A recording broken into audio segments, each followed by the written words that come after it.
Hello, Shiver Seekers. Are you ready to follow us into the unknown? I'm Cynthia. And I'm Stephanie, and you have found the Dark Oak. Today we explore the 16th Street Baptist Church bombing in Birmingham, Alabama.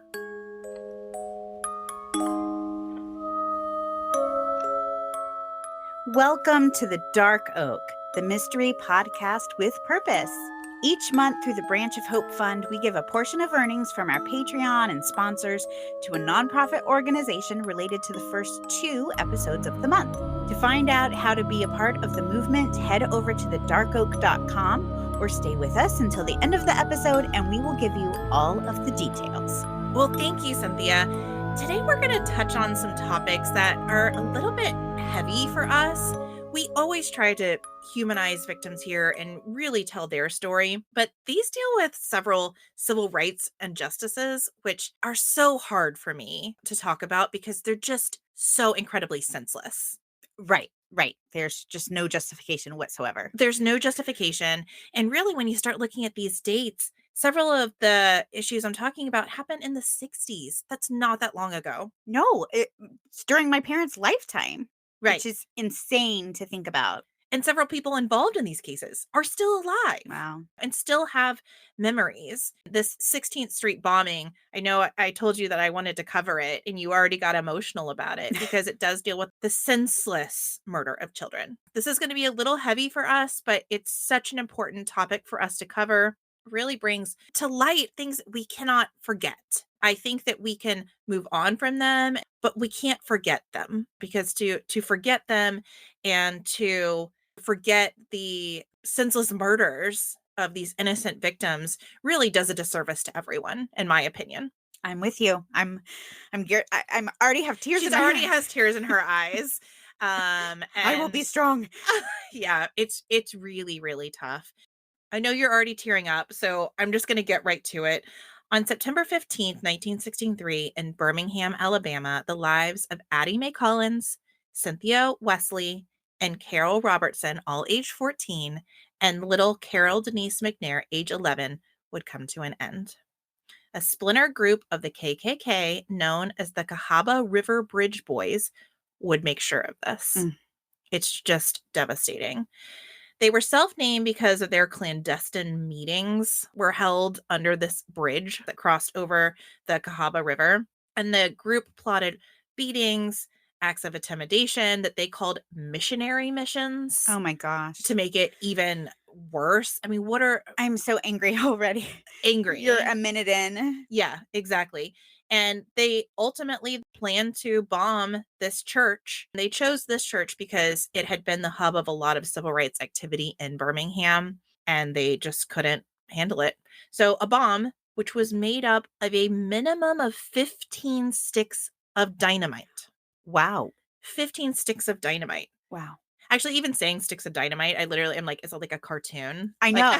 Well, that's what I was thinking. Where do you even get a stick of dynamite? Well, somehow these guys figured out how to do it. Wow. They hid these sticks of dynamite attached to a time delay under the concrete steps of the church. Okay. And at approximately 10:22 a.m., an anonymous man phoned the 16th Street Baptist Church. The call was answered by the acting Sunday school secretary, a sweet little 14-year-old girl named Carolyn Mall. The anonymous caller simply said the words, 3 minutes, to Mall, and then hung up. Less than 1 minute later, the bomb exploded. Oh.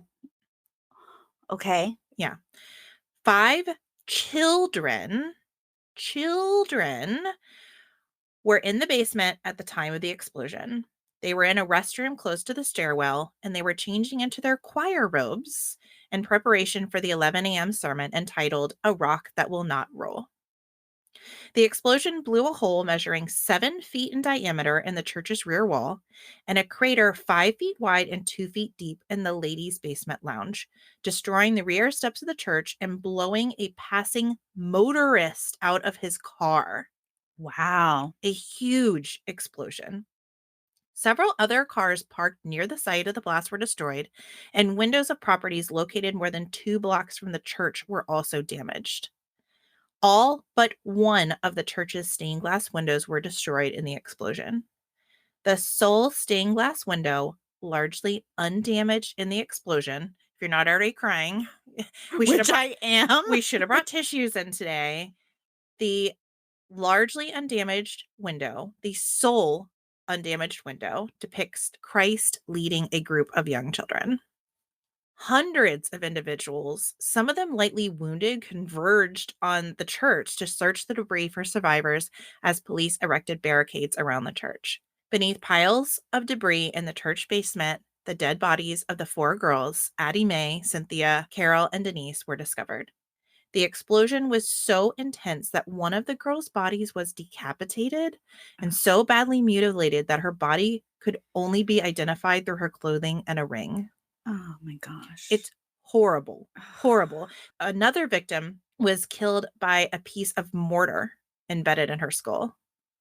Between 14 and 22 additional people were injured in the explosion, one of whom was Addie Mae's younger sister, 12-year-old Sarah Collins. Remember, there were 5 children in the bathroom. No. She was the 5th. She was the only survivor. And Oh, her life has wow. been really difficult, as you can imagine. Well, sure. She had 21 pieces of glass embedded in her face and was blinded in one eye.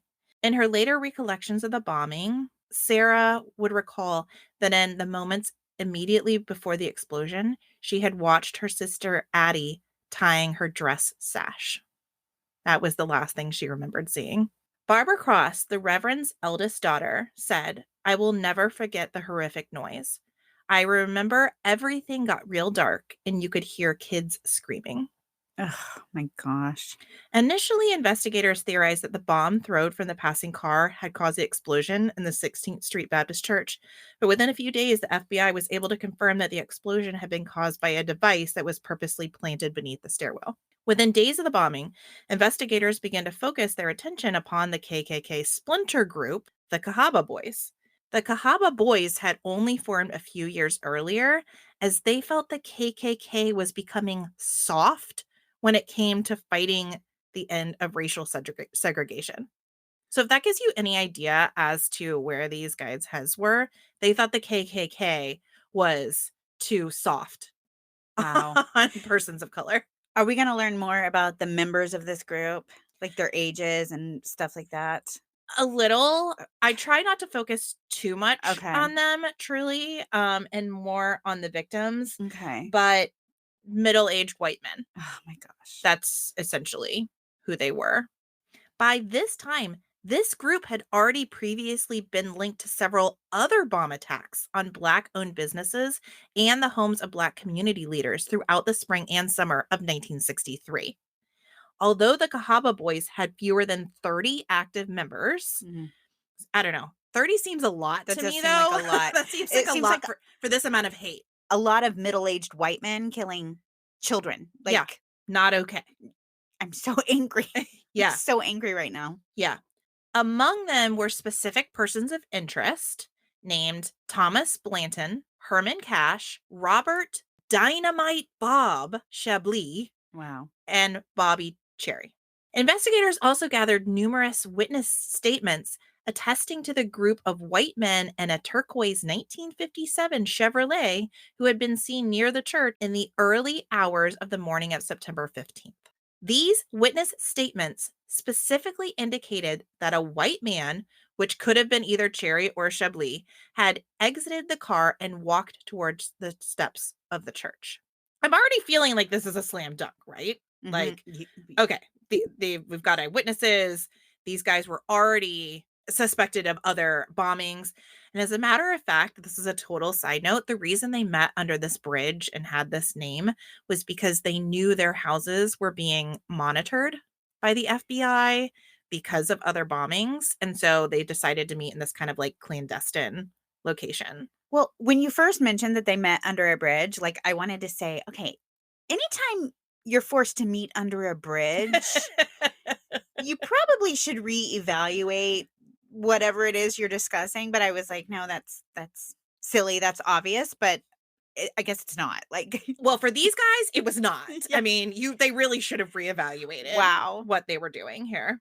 Chablis was questioned by the FBI on September 26th. On September 29th, he was indicted upon charges of illegally purchasing and transporting dynamite.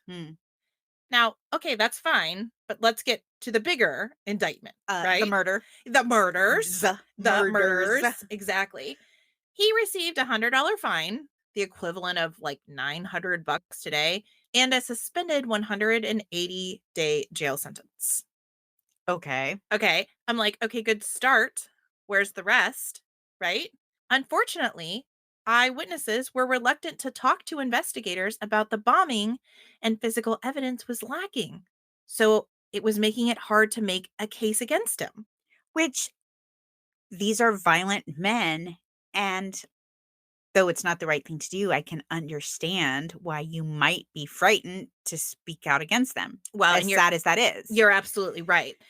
Despite this, on May 13th, 1965, local investigators and the FBI formally named Blanton, Cash, Chablis, and Cherry as the perpetrators of the bombing, and Robert Chablis, the likely ringleader of the four. This information was relayed to the director of the FBI, who at the time was J. Edgar Hoover, which should already be a red flag. And from there, no prosecution of the four suspects ensued. Wow. I did not realize Hoover had some very strange leanings when I really got into this. And he was not about civil justice. Okay, so No. we've discussed history isn't like my favorite subject. Yeah. So I couldn't tell you too much. Yeah. About I'm not him. going to name call. I'm not going to speculate. I'm just saying racial equality was not his platform. Okay. I'll just leave it at that. Okay. Yeah. Unfortunate. Yeah. And to give you more information, that same year, J. Edgar Hoover formally blocked any impending federal persecution of the suspects and refused to disclose any evidence his agents had obtained from the state or federal prosecutors. Did he say why? It's just done. We're just done with that. Wow. Yeah. Okay. So that's kind of all you need to know, right? Okay. In 1968, the FBI formally closed their investigation into the bombing without filing charges against any of the named suspects. The files were sealed by order of J. Edgar Hoover. I have no words. No words. What can you say? Wow. Okay. That would change, however, in January of 1971 when William Baxley was elected Attorney General of Alabama. Baxley had been a student at the University of Alabama when he heard about the bombings in 1963 and later recollected, I wanted to do something, but I didn't know what. So within a week of being sworn into office, Baxley researched the local police files and officially reopened the case. Wow. Incredible, right? I'm tearing up again because that's amazing. Yeah. So he was able to build trust with key witnesses, some of whom had been reluctant to testify in the first investigation, as we talked about. These are pretty violent men. I would be terrified. Yeah. Other witnesses obtained identified Chablis as the individual who had placed the bomb beneath the building. Baxley also gathered evidence proving Chablis had purchased dynamite from a store in Jefferson County less than 2 weeks before the bomb was planted. He purchased it under the pretext the dynamite was used to clear some land that the KKK had purchased. This testimony and evidence was used to formally construct a case against Robert Chablis. He's the one whose nickname is Dynamite, right? Dynamite Chablis? Dynamite Bob. Yeah. Yeah, Dynamite Bob. Okay. Baxley requested access to the original FBI files in this case. He learned from that the evidence accumulated by the FBI against the named suspects between 1963 and 1965 had not been revealed to the local prosecutors in Birmingham. So all the information that the FBI obtained, they never gave to local prosecutors. Wow. So major cover-up. Major cover-up. Absolutely. Oh, man. So, of course, he said, I want this information. And the FBI originally refused. So Baxley had to threaten to expose the Department of Justice for withholding evidence that could have resulted in the prosecution of the perpetrators of the bombing. And then in response, Baxley received a good number of FBI documents. Probably not all of them, but a good number. Probably not all of them, but a good number of them. Enough. Okay. But gosh darn. Right? No, it's Not okay. no, it's so corrupt. It's just so corrupt. Yeah, I and mean, just a lot of cover up, a lot of backslapping, a lot of yeah, and these are humans. These are children. These are yeah, absolutely. it's just it makes me physically feel sick, honestly. Yeah. On September 24th, 1977, as a direct result of Baxley saying, I'm going to do something, Chablis was indicted on 4 counts of murder, one for each child killed in the bombing. But the judge set aside 3 of the counts and stated he would only be tried on one. And Why? no explanation was given. He just said, we're just going to set those aside. He can only be tried on one. Okay. Yeah. Okay. I mean, if he, depending on if he's convicted, what his punishment is, like, it may not matter, but for those families, it would matter. That's exactly how I felt. Because if he's going to be found guilty of one, he'd be found guilty of all of them, Right. correct? So it may not make a change in his his conviction and therefore his sentence. Right. However, those families deserve justice too. Right. Right. It's just a So matter of principle. I feel the same way. So he was only tried on the death of Carol Denise McNair. Remember, she was the youngest. Yeah. Yeah. Following the closing arguments, the jury retired to begin their deliberations, which lasted for over 6 hours and continued into the following day. Okay. To me, this seems like, how can it take that long to figure out his Well, you know what? conviction? When you said over 6 hours, in my mind, I was processing it like only 6 hours because I read somewhere or heard something, and these are, of course, modern day cases that this statement is based upon, but the longer a jury takes to deliberate, the higher the chances of a guilty verdict. Oh, is that true? Mhm. Oh, Because I guess if you're gonna find somebody guilty, you want to really go over every little thing and be very confident. So, like, when a verdict comes back after just a couple of hours, that can often lead to an innocent verdict. So it's funny because I interpreted it the exact opposite that you did, like, only 6 hours? I'm like, he's guilty. He's guilty. We don't even need to slam the gavel. we don't even need to discuss this. I can tell you Exactly. right now. Exactly. On November 18th, 1977, they found Robert Chablis guilty of the murder of Carol Denise McNair, and he was sentenced to life imprisonment for her murder. Well, thank goodness. Thank goodness. But again, he should have been convicted on more than one. I imagine as a family member of a loved one, I would just want to know that he was held responsible. Yeah. Now remember, he was only one of 4 Right. named suspects, So however. I wonder if maybe they're each gonna be tried for one? Well, there's more evolution here Okay. as we go through the Okay. decades. I won't jump ahead. But he was known as being the ringleader. Sure. I mean, Dynamite Bob. Right. He purchased the And dynamite. he purchased the dynamite, and there were several eyewitnesses that said he was the one that actually had planted the dynamite. Okay. There wasn't any more movement in the case until 1995.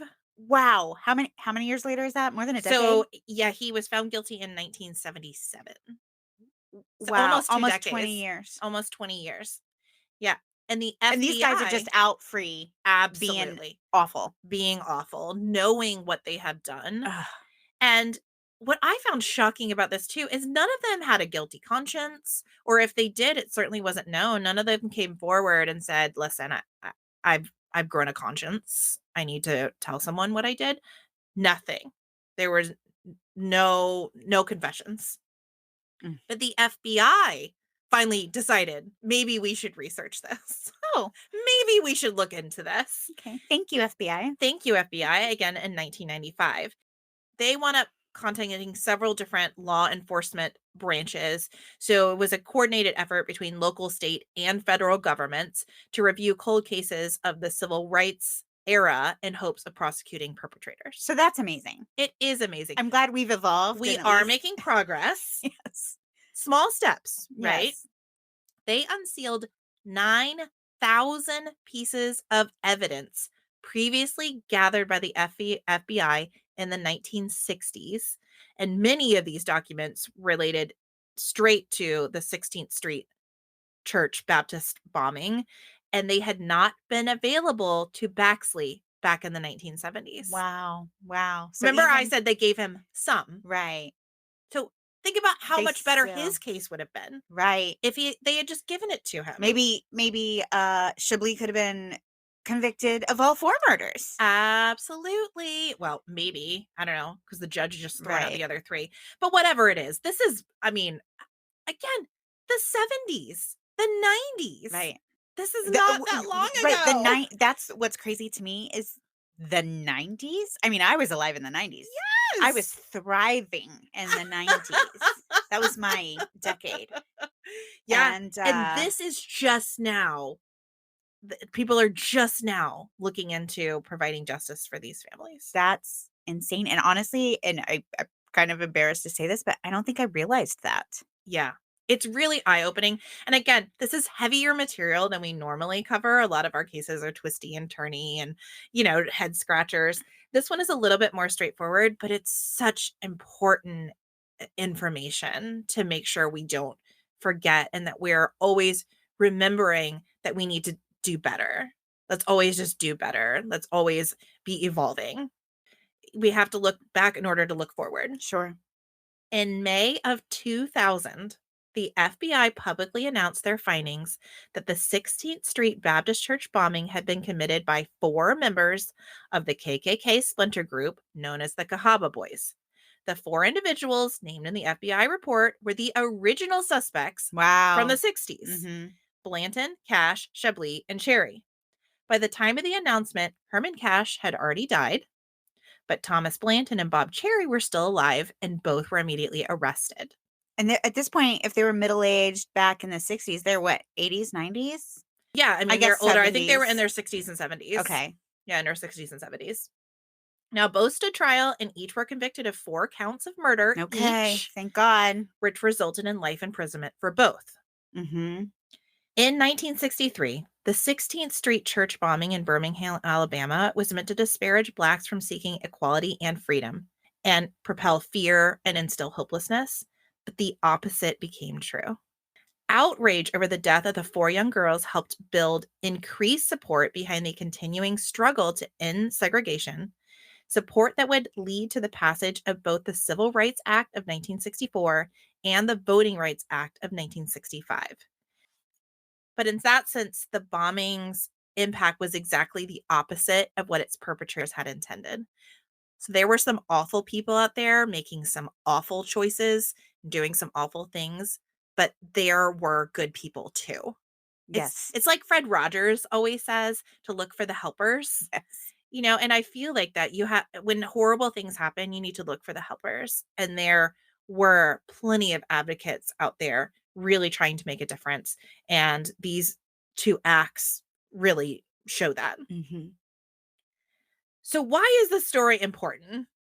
In a lot of ways, socially, historically, ethically, and also it pertains to this podcast. It's criminally important. It's not a mystery, no.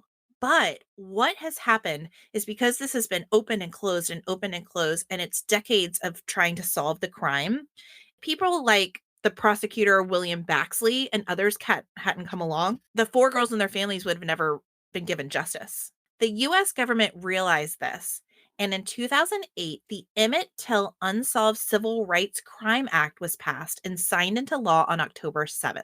It allows the reopening of cold cases of suspected violent crimes committed against African Americans before 1970. Wow. Which is incredible. Right. Now, the bill was named for Emmett Till. That name sounds familiar. He's really the face of civil rights injustices. He was a 14-year-old Black boy from Chicago who in the summer of 1955 was visiting family in Mississippi, and he was accused of whistling at or flirting with a young married white woman in the grocery store. As a result, he was abducted, beaten, mutilated, shot in the head, and thrown in the river with his body weighted down. A 14-year-old. A 14-year-old. Emmett's murderers were tried, but were acquitted by an all-white jury. Yeah. I have no words again. Yeah. The 2 men later confessed to killing Emmett in an interview with Life magazine. They were never retried or convicted for his murder. And years later, the young white woman also said she had made it all up. Oh, I didn't even know that. Yeah. So I mean, not that it mattered, even if not he'd done that it it, mattered, but even if just he had done it. even she lied. She just lied. And yeah, so many And things. they I can't even really confessed. dissect this No. because there are so many errors in what happened. And none of these people feel even like an ounce of remorse. I mean, I don't know how you would live with that. Yeah. Oh gosh. So this legislation was rightly named for Emmett Till because his case is a famous example of a racial killing for which no one was successfully tried.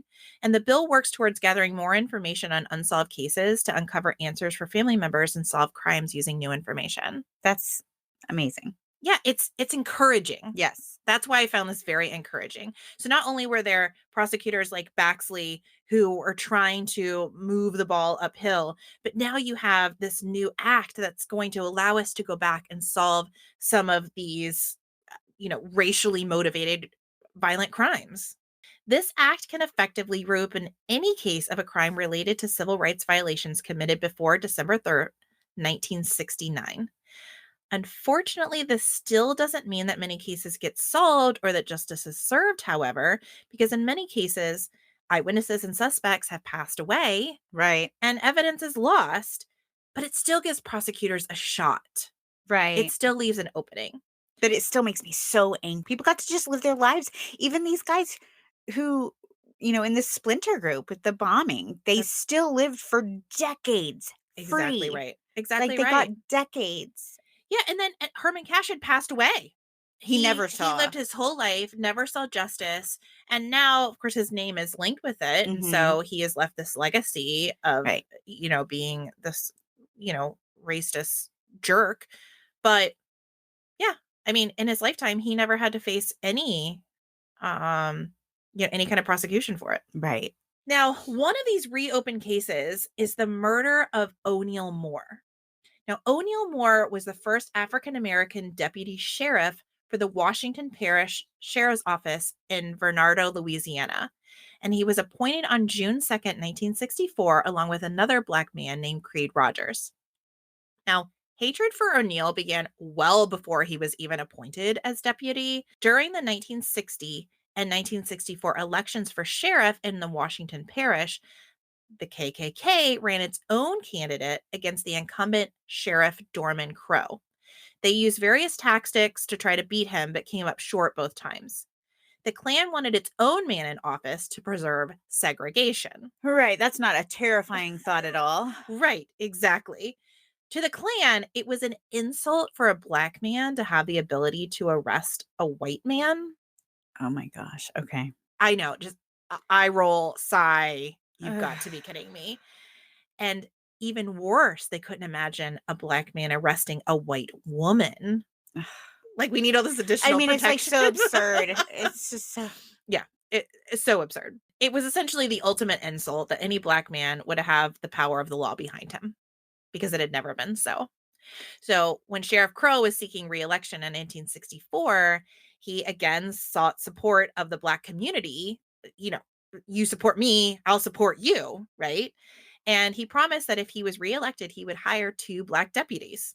So when he was reelected, he kept his promise and hired Oneal Moore and Creed Rogers as the first 2 Black deputies in the history of the parish. Oneal was a 34-year-old Army veteran who had distinguished himself as a leader in the church, his local fraternity lodge, and the PTA. He was also a doting husband and father of 4 little girls. Oh And when I no. say little, I mean little. They were all under the age of 9. Mm. Little girls. Oneal knew he had put himself and his family at risk by accepting the job, and he tried to be cautious while many other Black residents were marching and picketing because, again, the civil rights movement is really starting to take hold right now. He tried to avoid all of those civil rights activities because he knew he was already in the crosshairs of the KKK because of what he stood for. As if it wasn't already a dangerous job. Take your race out of it. Exactly. It's That's already a exactly dangerous right. job. That's exactly right. And I read a quote by his wife. It was just so sweet. She said, "We were so proud that he was the first Black deputy, and we were just tickled that he drove up in his car and was wearing his uniform. They were just so incredibly proud of him. But the Klan was just not having it. Exactly a year after the 2 deputies were appointed, they were heading home for a late dinner when they received a call about a brush fire. After responding to the call, they noticed they were being followed by a dark-colored pickup truck with a Confederate flag decal on the bumper. As the pickup passed their vehicle, the occupants in the truck fired several gunshots at Oneal and Creed. Oneal was shot in the head and killed instantly. Creed was wounded in the shoulder and blinded in one eye, but he managed to broadcast a description of the vehicle on the police radio. Way to go, dude. Yeah. According to the DOJ memo about the case, approximately an hour after the incident, authorities stopped a truck that fit the description of the pickup in Tylertown, Mississippi. They arrested the driver, Ernest Rayford McElveen, a paper mill worker and known Klan member who drove a dark-colored pickup truck with a Confederate flag decal on the side. The memo notes that McElveen told law enforcement he was at a secret meeting the night of Oneal's murder, but did not provide any other details. Here's the deal. He probably was at a kind of secret meeting that then led to him going and shooting Oneal. That's my thought. I was like, that's motive, not an alibi. It's exactly right. In searching the truck, officials found several firearms, ammunition, and a rope noose. McElveen was charged with Oneal's murder and booked on a $25,000 bond. 2 nights after the deputies were shot, 6 bullets sprayed the home of Doyle Holliday, Washington Parish's chief duty sheriff, a white man who was investigating Oneal's murder. While no one was injured, it sent a clear message of intent. They did not want this to be solved. And this is just a white dude that's just investigating the murder. And he was almost a victim himself. I'll tell you. It's just lawless. Klan members are terrifying people. Yes. They are just terrifying. Yeah. McElveen was released 9 days later after known Klan members raised the funds to post bail. An autopsy confirmed that Moore's death was caused by a high-powered rifle, according to a DOJ memo, but found that the murder weapon couldn't have been among those discovered in McElveen's car. Charges against McElveen were eventually dropped. What? Due to insufficient evidence. Oh, okay. So he couldn't have had somebody else in his car. No. He couldn't have dumped the murder weapon as any smart criminal would. I mean, they found a noose in his car and countless weapons, like guns, but it wasn't the weapon, according to this investigation. Which, okay, I understand. If there's a murder and you can't find the matching weapon, okay, like, we have to take that into account. But, like, there's a lot of other Yes, especially, and again, there were several people in the vehicle. Right, So they weren't in the vehicle when they arrested him, so someone could have just taken that weapon with them. Right. Yeah, no. We're not even trying here. We're not even trying. I think that's that's kind of the that's the trend that we're seeing here, right? That's the undercurrent of all of this, is we're not even putting in effort to try to solve these.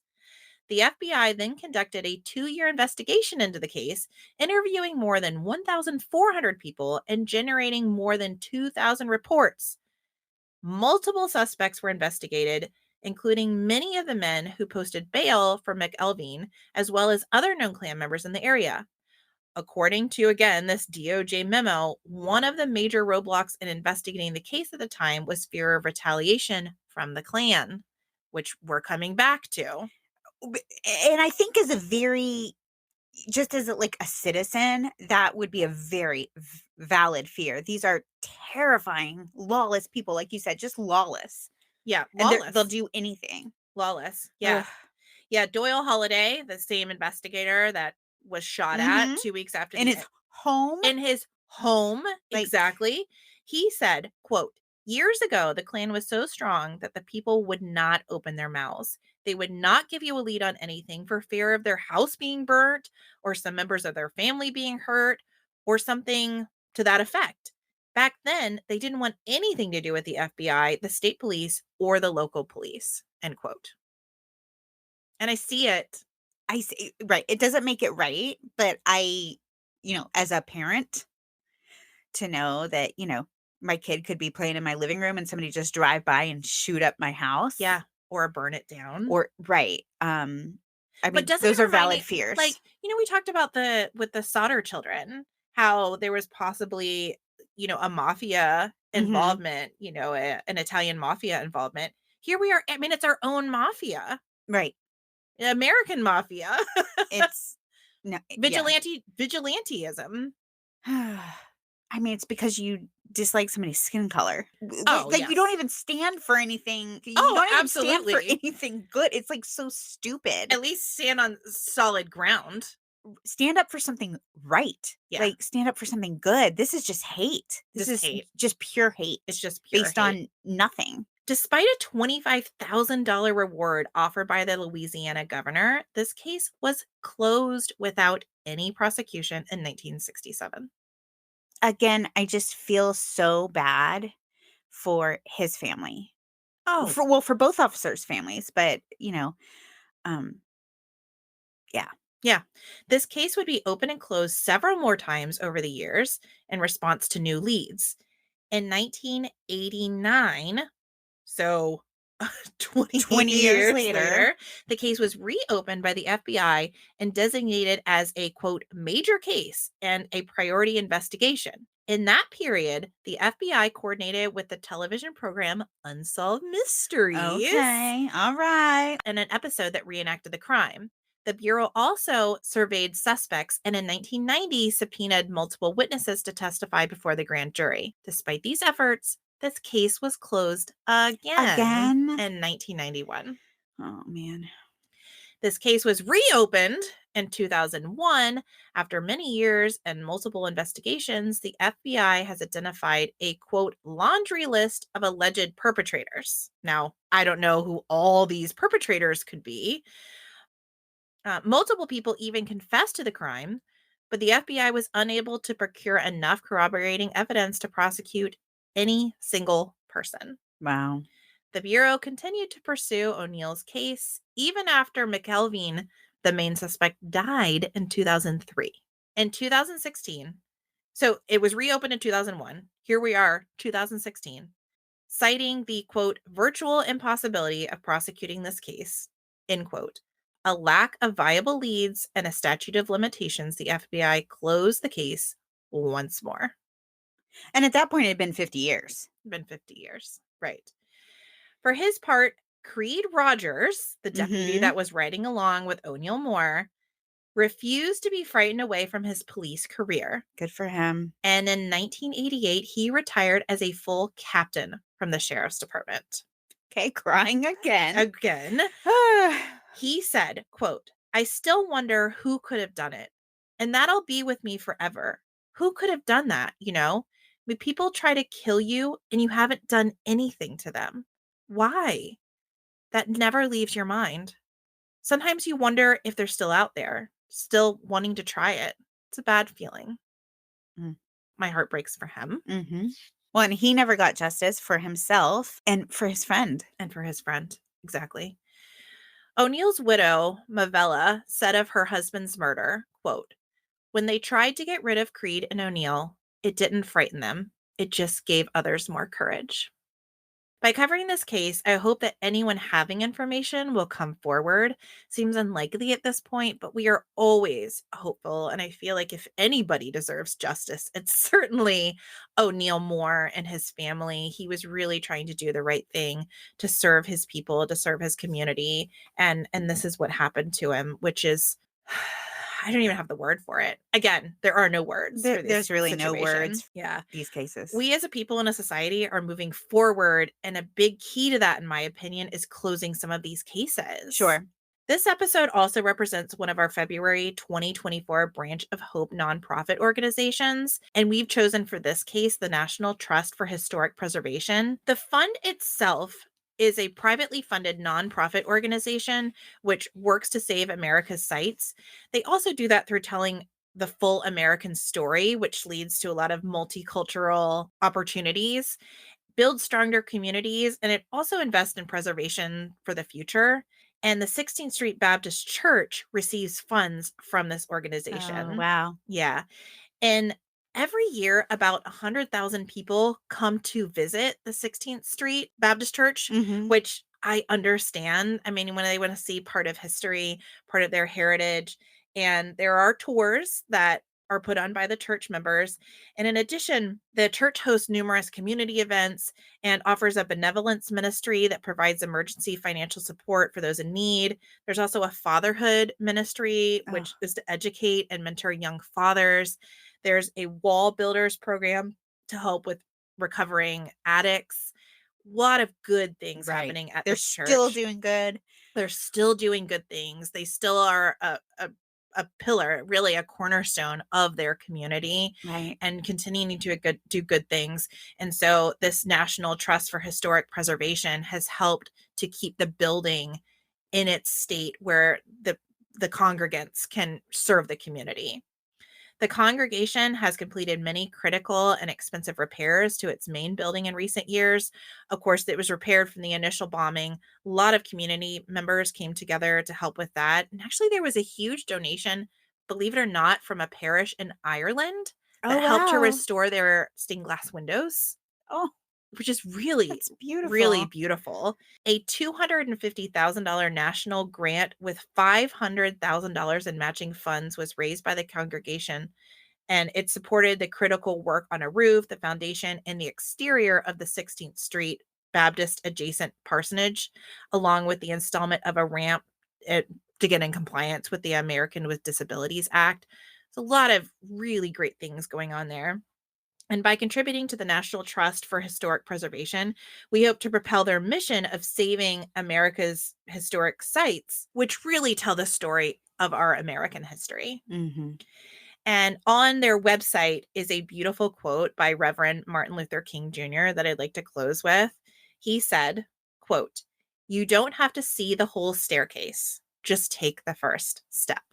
End quote. Okay, now I'm crying. I managed to make it through the episode. But I feel like this applies to so many things. I think it's actually the perfect quote for the National Trust for Historic Preservation, but also for us as a people. We don't know what it's going to look like on the other side, but we have to take these first steps to solve some of these crimes that no one was ever prosecuted for. We knew who did them. We knew the perpetrators, but they were never brought to justice. And to continue to give faces to these victims that created change, Mhm. that helped to propel us forward. And of course, they weren't intentionally martyrs. That's not how they set themselves up, but they have made others' lives better. I don't know if that's the right way to say it. Their lives were stolen from them, but their lives still had great meaning, Absolutely. That's and absolutely right. they still had great purposes. Great purposes. Here we are talking about their lives and how important they were, and how, again, we need to do better. And I think that we are. I mean, the FBI in opening these investigations of their own in 1995, and the Emmett Till Unsolved Civil Rights Crime Act that was passed. I think we are making steps forward. And it's wonderful that this is here, that we can go back and explore some of these unprosecuted cases and see if there's any way we can bring closure. Absolutely. That gives me, hope, and like you said earlier, encouragement. Yeah. Oh, wow. That I was told you it was really heavy. unlike Stephanie. I cried the entire episode. I told you it's a little bit heavier than we normally cover on this podcast, but once I started going, I just felt compelled that this is what we needed to talk about today. Well, and I think that's part of why it hits so hard, is because it is still very relevant Yes. and it is very important, and that's why it stings. That's why it hurts to hear, Yeah. because it is still relevant. Yeah. If you feel compelled by the story and you would like to help the congregation at the 16th Street Baptist Church, please consider voting for the National Trust for Historic Preservation and our Branch of Hope Fund poll, if you will, on both our Facebook page and our Twitter page. And Cynthia is going to represent our second nonprofit case next week. where we cover Jennifer Kessie and her scholarship fund. To vote, just head to our Facebook page or Twitter page. Yes. To let us know through our online poll which fund speaks to you. There are no strings attached, no gimmicks. We are simply a podcast leading through words and actions, and we want to make sure your voice is heard. The mysteries we explore bring us excitement, entertainment, and fun, but we want to remember the human side of these events, and the Branch of Hope allows us to do just that. If you love this episode, love us, or love the Branch of Hope, please like and subscribe and tell someone. We're doing good work and we need you to help spread the good word. Forward this episode to a friend who might like it. You can also join our Patreon, which will allow us to keep creating and connecting with you. Easy to do. You go to patreon.com, patreon.com, and search for The Dark Oak. Please send us an email at thedarkoakpodcast@gmail.com. We are open to your questions, comments, and anything else you want to share. For other ways to connect, hop over to thedarkoak.com. Be sure to follow us to our next episode where we discuss the disappearance of Jennifer Kessie. This is a local case for Stephanie and I. It happened right here in Central Florida. We feel very close to it, and we are really excited to bring you those details. Maybe we can bring some fresh eyes to the case and maybe help find justice one day for Jennifer and her family. Yeah, I'm excited to hear if you've found out anything new, because this one has always haunted me, and I feel like it's so solvable. I feel like it's right there, but it's like you said, it's been 20 years now. Yes. Or around 20 years, going on 20 years. And yeah, okay, we need you all to tune in because we've got to solve this one, guys. We do. We do. All right. Thanks for listening, Shiver Seekers. You guys rock. Bye.